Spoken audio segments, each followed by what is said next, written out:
तर महिला आरक्षणाबाबत केंद्र सरकारनं सुप्रीम कोर्टामध्ये प्रतिज्ञापत्र सादर केलंय। महत्त्वाची बातमी आपण पाहतोय।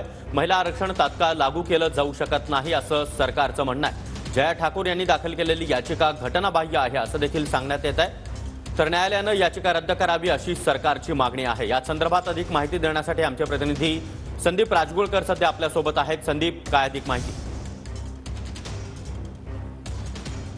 सागर, गेल्या वर्षी 20 सप्टेंबर या दिवशी संसदेमध्ये महिला आरक्षणाबाबतचं विधेयक जे आहे ते संमत करण्यात आलं होतं आणि त्यानंतर महिला आरक्षण मिळेल अशी चर्चा संपूर्ण देशभरात सुरू झाली होती। प्रामुख्यानं आपल्याला माहिती आहे विधानसभा ज्या आहेत राज्यांच्या, त्याचबरोबर संसदेतलं दोन्ही सभागृह म्हणजे लोकसभा आणि राज्यसभा या ठिकाणी महिलांना 33% आरक्षण देण्याची जी प्रक्रिया आहे ती या विधेयकामार्फत केली जाणार होती आणि विधेयक संमत होऊन आता जवळपास 6 महिन्यांचा कालावधी उरलेला आहे, पण अजूनही महिला आरक्षण जे आहे ते देशभरामध्ये लागू झालेलं नाही। त्या संदर्भातच जया ठाकूर यांनी एक याचिका दाखल केली होती।